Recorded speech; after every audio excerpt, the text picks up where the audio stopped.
Hi there, I'm Debbie. And I'm Nilmini. We are the editors of a new book, Critical Racial and Decolonial Literacies, being published by Bristol University Press under the Decolonising Social World series. Our book was inspired by conversations with scholars and educators on race, racism and anti-racism. It embodies collective solidarity, joy and critical hope to transform educational practices in Australia and beyond.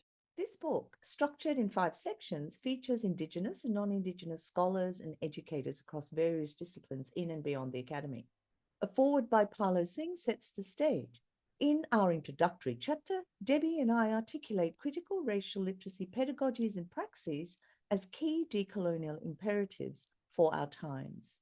In part 1, Going Beyond Decolonise the Curriculum, Indigenous scholars Bronwyn Carlson and Maddie Day emphasise rigorous anti-racist approaches within Indigenous pedagogy, countering decades-old anti-intellectualism in settler colonial education. David Hollinsworth advocates for integrating critical race theory in Aboriginal studies education, challenging superficial reforms against systemic racism. Sociologist Nama Carlin urges critical engagement within sociology's colonial roots, enriching contemporary perspectives on social theory. Joseph Puglisi critiques pedagogical frameworks shaping racial identities within Australia's settler state, revealing entrenched hegemonic values. Part 2, Being in the Classroom, Yidinji Mbabarang academic Faye Roses Blanche decolonizes hostile teaching spaces through embodied literacies of unbecoming and shedding the colonial skin through creative performances by the unbound collective sovereign sisters. Susan Watman and Juliana Mohawk McLaughlin reflect on 30 years of critical race teaching, yet find a persistent absence of racial literacy in Australian teacher education.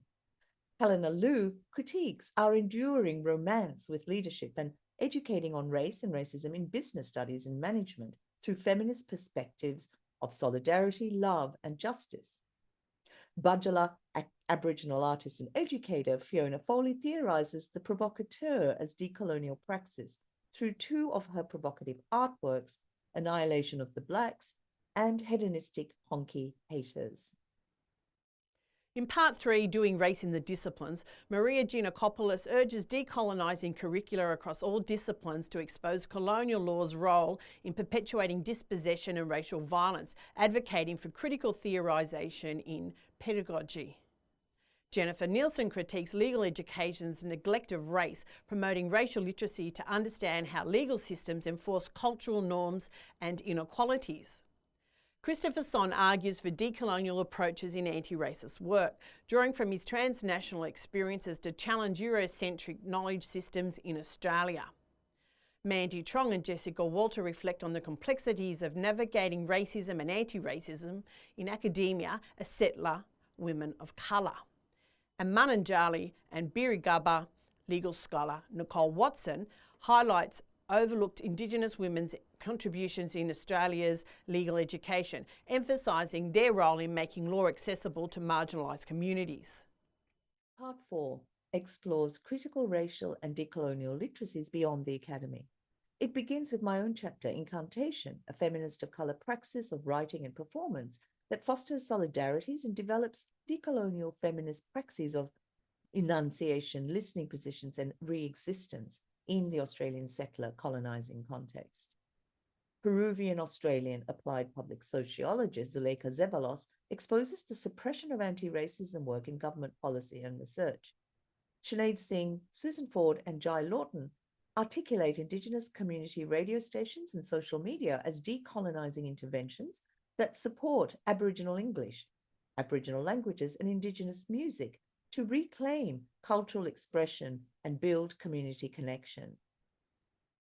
In part 5, Resistance, Solidarity, Survival, Samantha Schultz blends personal narrative and critical race theory to explore how emotional experiences like death shape teacher education for fostering racial literacy and supportive communities.